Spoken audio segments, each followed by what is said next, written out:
Do you see how big that is? You in this now moment is the greatest measure of excellence. Because those two things have never existed before like they do right now.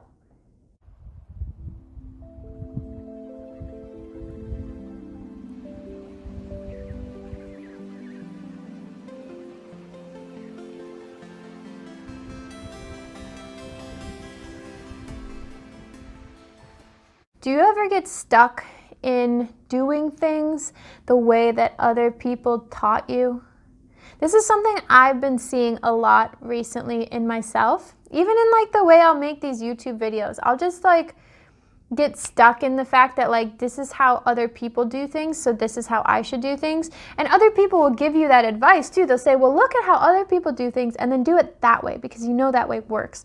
However, if you try to follow other people's advice too much, then I feel like a lot of times we get lost in like this space of like, well, what's my uniqueness then? You know, or what's my individual expression? And your individual expression is obviously what makes you successful, especially in this age of Aquarius, where we're all supposed to be just, you know, radical, crazy extensions, expressions of ourselves.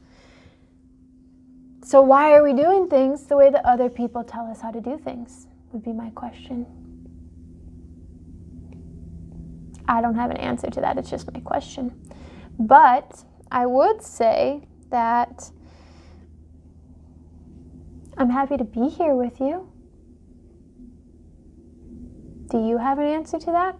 Where's the balance been for you? Like, how have you found this balance between being original but also like, I don't know.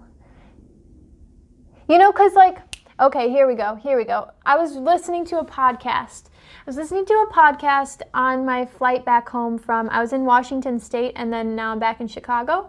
And my mom lives in Washington State and my dad lives in Chicago. So I'm back with my dad right now for the time being. And I was listening to this podcast by Brené Brown.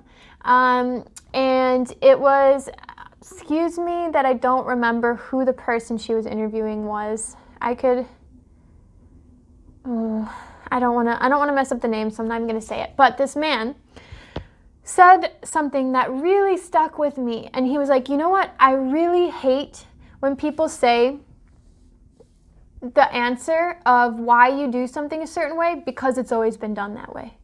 Like when people say, okay, so why do you tie your shoes like that? Well, it's always been done like that. Or why do you cook like that? Well, it's always been done like that. Well, why are we doing this way? Well, because it's always been done like that. Like, think about this. That is the biggest cop-out I can like possibly imagine. It really, really is. So why do you do something that way? Well, because it's always been done like that, or because somebody told me to. Okay, but what do you think? You know, because this life is all about following you. This is another thing he said on this episode was he was like, you in this now moment is the greatest measure of excellence. Okay, so think about that. You are the greatest measure of excellence of you in this now moment because you and this now moment have never existed before. Do you see how big that is? You in this now moment is the greatest measure of excellence because those two things have never existed before like they do right now. Amazing. Amazing. So this life is all about that. It's about finding your individual expression and freaking following it and not letting anybody tear you off. If you haven't already watched this video is actually kind of related to this. This is a dream interpretation I did that talks about literally not letting people pull you off of your own path. So watch this video up here. But yeah, I mean, where's the balance? You know, where's the balance of this idea that we have to live in the system, right? We have to live in the system, but also like, how can we do things our own way? And like, how do we merge those two things, right? Where we don't see them as opposing or fighting each other. We see them as like working together. So here's an example for me of how I've been dealing with this in my own life, right? So the system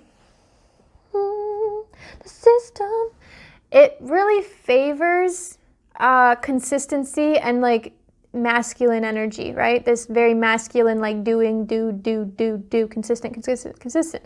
And while I'm not saying that that is bad, I don't believe that that's bad. It's just not how I operate necessarily. I can be consistent, but also like, it's okay. It's okay for me. But so here's what I do that has made me be able to work in the system while still keeping my own integrity. And I'm going to use these YouTube videos. Look at that. That looks so strange. Hi.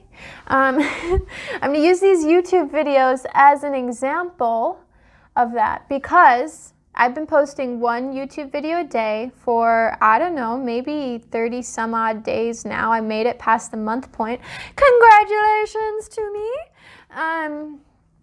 And I found for me to create one video every single day was like extremely emotionally draining. And it was also extremely like, it just didn't work for me.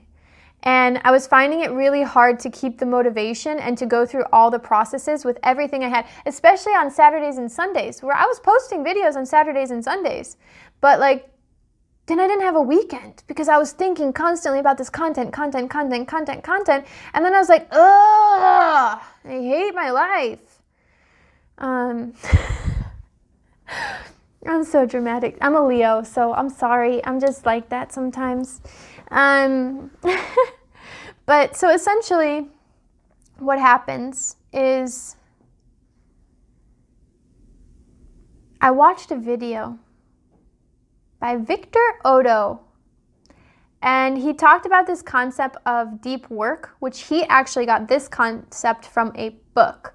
So forgive me, I don't remember the name of the book, but I think the name of the book is called Deep Work. So you could probably just Google it and find it that way if you're interested. But basically the idea is that the deeper you can go into one topic or one area of aspect, is it increases your creativity and your ability to create in that way. So for me, here's the example, and he does this too, Victor, is he creates a content day, you know, where he does his video chats, he does his lives, he does his creation of his videos for his YouTube channel, like a lot of that all in one day, because he's in the flow. And then you don't have to focus on being in the flow every single day at the same time, doing the same thing, then going in and editing. And it's a lot of different things on one specific day. So I do the same thing where I film like 3 or 4 videos in one day and have, you know, like a content day, and I find that my videos are more interesting. I like the topics I'm talking about more. I find more interest in them, and like I'm more inspired, basically. And then I have a different day where I work on, you know, the editing, or I work on research for things that I'm doing, or I do coaching on a different day, you know, and like I have these days specified out for where my creativity is. And I also follow my cycle with that. So like this also has to do with me being in my feminine energy, right? So working within the system and saying, okay, the algorithm wants me to post a video every day. Okay, we can post a video every day. That doesn't mean we have to create a video every day. It means we can create a couple of videos on one day, batch those, and put them in as the days come. And so that has been a big game changer for me in like balancing these two different things. Is like, okay, what do I feel like doing? What's going to bring me joy today? What am I going to get the most out of today? And when I'm like in the zone, like I'm in the zone. But like when I'm not, then I'm like,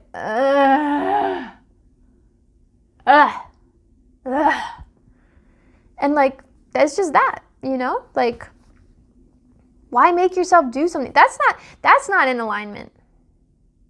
Like there's discipline And there's creating motivation from the inside, but there's also following what brings you joy and where your natural like passion and motivation lies. You know, and it's about combining those two. And so for me, the best way I can think of to do that is to say, okay, here are the rules of the system and here are my rules. And where can I find like the overlap so that they like fit in nicely like together. So I would love to know like what strategies you guys have come up with that have allowed you to like work in that same space, because I think it's really interesting, honestly. And I'm always looking for new advice and new procedures. And also, if you have any book recommendations on like the masculine and feminine and all of that stuff, if you have book recommendations, put them down below. I just got, so for a while, I kept getting Existential Kink. I'm sorry, I can't remember. I haven't started it yet, really, but I can't remember the author. But I just got that one. And then like years ago, one of my best friends recommended me The Body Keeps the Score, which I've heard is a really good one on holding trauma in our bodies. So I'm excited to get into those. I just bought those 2 books. So leave any more comments down below. If you have any recommendations for me, I would love to hear them. And I don't know. Other than that, I hope you guys have an amazing day. Thank you for watching. Thank you for being here with me. Thank you for participating. If you want to know more on me, you can go to my website. You can find me on Instagram. You can go to my Linktree. I'm just going to keep talking like this because I don't know why, but it's kind of fun right now. And subscribe to this video, like, comment on this video, and we'll see you next time. Big love, Serena.